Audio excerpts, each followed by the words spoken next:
Hey listeners, throughout California and especially in San Diego, we are experiencing unprecedented heat waves. This can be particularly challenging for family caregivers in the region. For this month's podcast, we're revisiting our conversation with Supervisor Joel Anderson, discussing ideas on how to stay cool and resources available in our county. We hope this helps you navigate this heat wave and those in the future. If you need any additional support, please contact our office by going to scrc.care or calling 858-268-4432.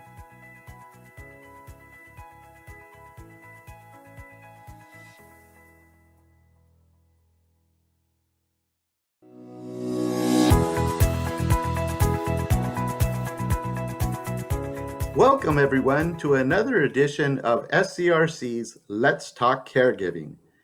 I'm your host, Roberto Velasquez, President and CEO of SCRC. And I'm here, as always, with my co-host, Marta Rañón, Executive Vice President. Hey, Roberto. Hi, Marta. Today's special guest is San Diego County Supervisor, the Honorable Joel Anderson, representing District 2 of San Diego County.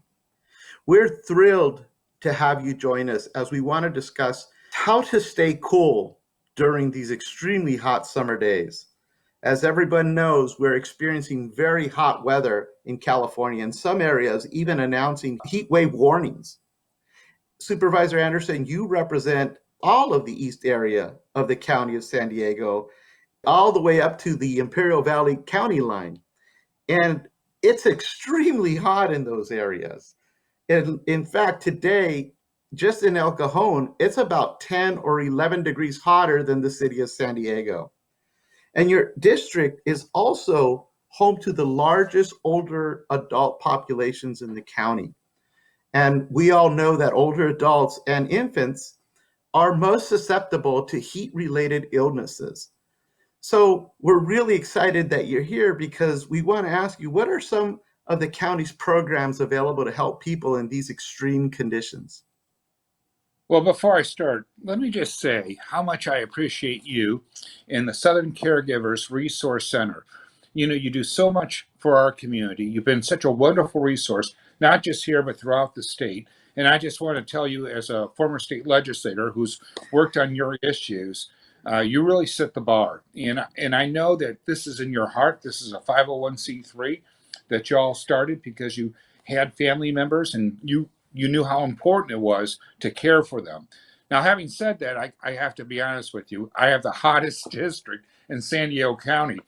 I live in Alpine, and it's not uncommon for us to get to 100, 110. And those are long days of heat. And even in the evening, when you open your doors, it may be 4 in the morning before you get down to 80 or 75 degrees to cool the house. So I'm grateful that the county has these cool zones throughout the area.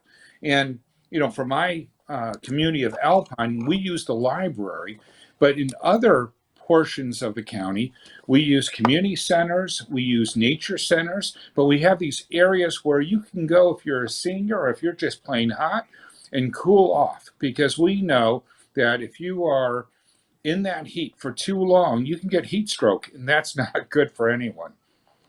No, not at all. And I'm so glad that you're mentioning the need for people to really access these services.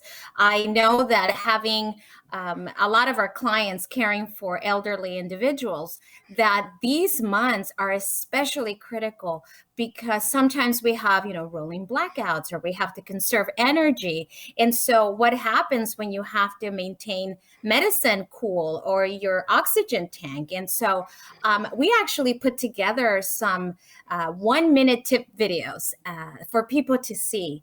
And we wanted them to access them because they have some great tips that I would be happy to talk about to make sure that people stay cool. And one of them, of course, includes finding these zones, these locations where there is AC. Maybe not everybody has AC. As a matter of fact, I live in a house that is about 60 years old and I don't have AC. So I try to keep my windows open so I can get some cross ventilation, try to wear cool clothing not too many layers, but yes, maybe there's something else that we need to do. So we are partnering with SDG&E to provide people with fans. So when you're thinking in terms of your home and how hot it gets, having a fan can make a big difference, making it tolerable. So I want to make sure that everyone listening understands you can contact the county, and through that partnership, we will provide you fans. And we also have a partnership with 211. So if someone calls 211, they'll give them the exact location that's closest to them. But I wanted to make sure you knew about SDG&E providing those fans. Thank you so much, Supervisor Anderson, for sharing that, because we all know that as people get older, some people, a large percentage, will develop chronic conditions, disabling conditions. One of the most common that many older adults, especially after the age of 80, is Alzheimer's disease or related dementias. And one of the most dangerous behaviors associated with Alzheimer's or related dementias is wandering. And oftentimes, older adults, especially those with chronic diseases, have trouble. Their body, because the impact of their brain, is having difficulty adjusting to the temperatures. So we have to be really cautious, because if somebody wanders and they're exposed to the extreme conditions out there, they could be injured. They could suffer a heat stroke, other heat-related illness, and even death. So it's really important, as you say, to make some adaptations to the home to help keep that environment comfortable and safe, so that the individuals may not, be more prone to get out if that's the case. Marta? What I also wanted to encourage our listeners, because we try to support the family caregiver as well. And if you are caring for someone who is elderly, who might be more susceptible to these conditions during these hot summer months, is to find ways to keep cool. And I'm so great that you mentioned the fans. We also encourage you to maybe create things around the house that would be not only entertaining and fun, but also healthy and cool. So, for example, we talk about making your own sugar-free lemonade popsicles. That's something that's refreshing, that's cool, that they can eat during the day. We talk about maybe brewing your own tea with less sugar so that you can stay hydrated. And also, it adds a little bit of flavor to the water that you are drinking. Staying hydrated is very crucial, very important for all of us. But then also making sure that, maybe you do less of the hot cooking in the house. Maybe we do more sandwiches and salads, so that you don't have to be exposed to that heat from the stove, for those caregivers who are doing all the cooking as well. At my house, I have a rule. You can't have two competing electrical appliances. My children came home from college and decided to make cookies in August, and my electric bill was over $1,000. Or you can use the barbecue, but you can't cook in the house while the air conditioner is going on. I think that's why these cool centers are so important, because even if you have air conditioning, you shouldn't have to make a choice between running that air conditioning and your next meal or your next medication. And I think it's really important. And I know that for a lot of folks, they get tired from sitting inside because they can't go out in the heat. But if you look, every community we have has free concerts in the evening, and many places have free movies. And so if somebody wanted to get out, they could go to the county website, or they could call 211, or I suspect that the caregivers, you all have these wonderful lists too, but these are wonderful services that are offered for free, where you can get outside when the temperature is starting to lower, so you're not stuck at home being held hostage by heat. You're absolutely right. And one of the things that my mom really enjoyed doing when she was with us, and it would get these types of temperatures, she'd call me up and she'd say, Roberto, can you please come pick me up and take me to Imperial Beach, take me over to the coast, take me to Coronado. So we'd go for a drive and walk around, and then you feel the temperatures drop about 15 degrees a little bit, But yeah, it's great to know those resources, to know where you can find those cool zones and cool spots. And what a wonderful way to spend an evening watching a free movie outside, sitting on a little lawn chair somewhere, Marta? I also wanted to mention, and I think this is important, I do definitely do this with my own children all the time, is if you are going to be outdoors, that you try to stay in shaded areas if possible, but if not, then wearing a hat, wearing sunglasses to protect your eyes from the UV rays, as well as sunscreen. I know we keep thinking, unless I'm going to the beach, I don't need to wear sunscreen, but I wear it every day because the sun rays are just so intense. And that could also cause, other issues down the road. So having these things in handy, as well as if you're going to be going in and out of your car, maybe you air it out a little bit before you come into the car. And then, of course, never, ever leave a small child, pets, or the elderly in the car, even if you're running in and out, because we know how hot the temperatures are and how much hotter they can get in a car. Martha, I actually sat in my car because I was curious. And I just turned off the air conditioner. I didn't open the doors. I just sat there. And it was less than 2 minutes. I was dying of heat. And all I could think of is if you forget a baby in the car or your pet, we don't realize it doesn't take more than a minute or two before that car in the heat that radiates from the sun is just so powerful. It heats that car up like a greenhouse, and it's brutal. So I agree with you. You have to be very, very thoughtful not to forget anybody behind, even for a minute. Yes, absolutely. And one of the things, again, I keep coming back to some of these illnesses or conditions that many elderly, that is more prominent in the older populations, like Alzheimer's disease and just other conditions that just lead to frailty, chronic conditions. One, as a caregiver, should be trying to monitor that individual, because that if their internal ability to manage or control their own body temperatures is compromised, you got to make sure, as Martha says, that you're doing little things to make sure that they're hydrated, they're drinking. They may not be even sweating, but they may be too warm. Because once you hit a level of a temperature, your body can't adapt very quickly. I remember when I was a caregiver and caring for my aunt who was elderly, she would have a difficult time expressing her needs and even awareness of her ability to regulate herself. And so many times what I would do is I would just kind of keep a cold towel and put it on her neck. And that way she could stay cool and feel better. Martha, I agree with you completely. And this year I turned 61. And I'm not the same 20-year-old. Congratulations. But, I realize my body's changed a lot.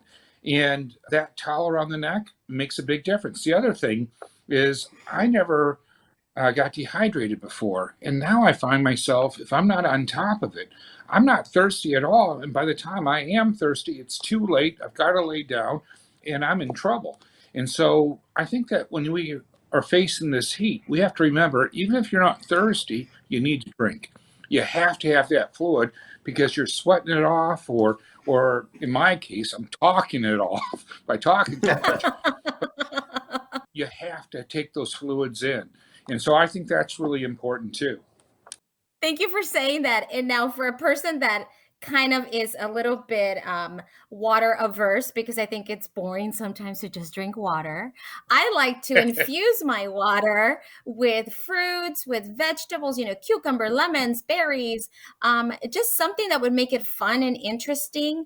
And then it allows me that ability to drink the water and stay hydrated. So thank you so much for mentioning that. Yeah, and I was going to say something similar to that, Martha, but I was also going to say like Pedialytes and those other types of liquids that you can buy at the store, at the pharmacies that have electrolytes. Those are extremely good as well, because sometimes you're sweating so much that water isn't doing it. So you need something with salts and things that will give you electrolytes as well, replenish them. So one of the things that I've done is I've cheated and I've frozen of it and I put it in the blender and I eat it as a drink as a slushy. As I've gotten older, I became diabetic, so I can't just go and get a Slurpee. So being able to control it by creating my own Slurpees, I still get the joy that I had as a kid at 7-Eleven at home, and I'm getting those liquids, and I don't even know that I'm drinking liquids because it's fun. And just as you said, infused with flavors, that makes a world of difference. And, I'm not one that's going to hold a popsicle, although I've eaten popsicles. I certainly like doing it. But the slushy, now that's more my style. That sounds like a great idea. I'm going to do that today because I am hot today. So pretty much to kind of summarize, we have to make sure that we're monitoring ourselves as well as especially our older relatives and loved ones, as well as even our infants and our pets. As we were mentioning, don't want to leave them in a car or anything like that. Safety is so important. Heat waves cause heat illnesses, and we just have to be monitoring that on a regular basis and looking at those resources, those cool zones, those places that will help us cool down. I think Supervisor Anderson, you mentioned some of the ones in the East County in District 2 and some of those areas, and I think it's incredibly important to have knowledge of all that information because so many of your residents in District 2 live in those extremely hot areas. And this is great information for them to have and for them to make note of. Supervisor Anderson? I would just say, if someone has the web, all they have to do is put in coolzones.org and all the websites pop up, all the resources there. It even lists the hours in which they operate. So we want to make it as turnkey and as easy as possible. And if a person can't do that, they can certainly call my office. We're happy to do it. And I don't know how we're doing on time, but I would be remiss if I didn't say that. Roberto and Martha, please share with everybody at the Southern Caregivers Resource Center how much we appreciate them. You make the difference in so many people's lives, and I'm really delighted today to be on this podcast with you because I have such respect for the work that you do and all the people that have gotten the resources from you. So thank you so much for everything you do. And thank you for being a part of this and sharing this vital information with all of our clients, all of our community members. And we welcome the opportunity to have you on again to talk about how else the community can access county resources. Yes, thank you so much. Well, that's all the time we have left for this edition of Let's Talk Caregiving. To hear more of our podcasts, follow us on your favorite podcasting platforms or visit our website at scrc.care. I want to thank Martha for co-hosting another important discussion and our guest, County Supervisor Joel Anderson, and our listeners for tuning in. If you're providing support to a loved one, you don't have to do this alone. Asking for help is not a sign of weakness, it's a sign of strength. To connect to our programs and services currently available through secure virtual platforms, please visit our website at scrc.care or call us at 1-800-827-1008. If you're residing outside of San Diego and Imperial counties, visit caregivercalifornia.org. As a nonprofit 501c3, SCRC relies on the generous donations of individuals and businesses in our community. To support our efforts and make a tax-deductible donation, please go to scrc.care and click on the donate button. And remember, SCRC is here for you, caring for those who care for others.